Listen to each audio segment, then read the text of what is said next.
ആഗോള അയ്യപ്പ സംഗമം ആരാണ് സംഘടിപ്പിക്കുന്നതെന്ന് സർക്കാരിനോട് ഹൈക്കോടതി. എന്തുകൊണ്ട് ആഗോള അയ്യപ്പ സംഗമം എന്ന് വിളിക്കുന്നു? വിശദാംശങ്ങളുമായി PS വിമൽ ചേരുന്നു. വിമൽ, ഈ ഹർജി മുൻപ് പരിഗണിച്ചപ്പോഴും ഇതേ ചോദ്യം ഹൈക്കോടതി ചോദിച്ചിരുന്നു.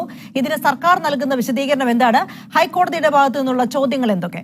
പ്രധാനപ്പെട്ട ചില ചോദ്യങ്ങൾ വീണ്ടും ഹൈക്കോടതിയുടെ ഭാഗത്തു നിന്നും ഉണ്ടാവുകയാണ്. ഈ ആഗോള അയ്യപ്പ സംഗമം എന്നതൊരു രാഷ്ട്രീയ പരിപാടിയാണെന്ന് ആരോപിച്ചുള്ള ഹർജിയാണ് ഇന്ന് ജസ്റ്റിസ് ദേവൻ രാമചന്ദ്രൻ ഉൾപ്പെട്ട അവധിക്കാല ഡിവിഷൻ ബെഞ്ച് പരിഗണിച്ചത്.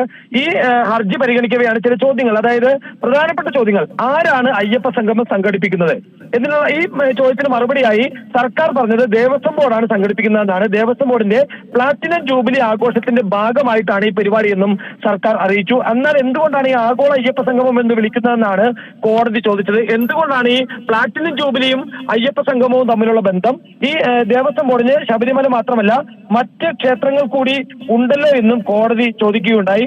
ഒപ്പം തന്നെ എങ്ങനെയാണ് ഈ പരിപാടി നടത്തുന്നതെന്ന് ചോദിച്ചിരുന്നു. അപ്പോൾ സ്പോൺസർഷിപ്പ് ഉപയോഗിച്ചാണ് പരിപാടി നടത്തുന്നതെന്നാണ് കോടതിയിൽ സർക്കാർ അറിയിച്ചത്. എന്നാൽ ഇത് ഞെട്ടിക്കുന്നതാണെന്നാണ് കോടതി പറഞ്ഞത്. സ്വകാര്യ കമ്പനികളിൽ നിന്നും അയ്യപ്പന്റെ പേരിൽ സ്പോൺസർഷിപ്പ് വാങ്ങുന്നത് ശരിയാണോ എന്ന കാര്യം ആലോചിക്കണം. ഒപ്പം തന്നെ ഈ പരിപാടിയുടെ നടത്തിപ്പിലൊരു സുതാര്യതയില്ല, സ്പോൺസർഷിപ്പിന്റെ കാര്യത്തിലും ഒരു വ്യക്തതയില്ല. ശബരിമല എന്നത് എല്ലാവർക്കും പരിചിതമായ ഒരു ക്ഷേത്രമാണ്, അത് ആഗോളതലത്തിൽ പ്രശസ്തവുമാണ്.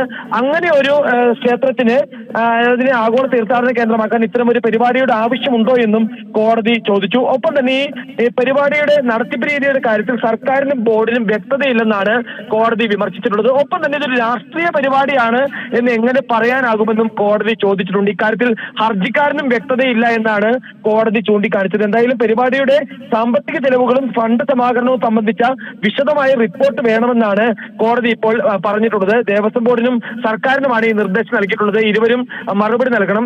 ഇതുമായി ബന്ധപ്പെട്ട് മറ്റ് ചില ഹർജികൾ കൂടി കോടതിയുടെ പരിഗണനയിലുണ്ട്. എല്ലാം 9-ാം തീയതി ഒരുമിച്ച് പരിഗണിക്കാമെന്നാണ് കോടതി വ്യക്തമാക്കിയിട്ടുള്ളത്.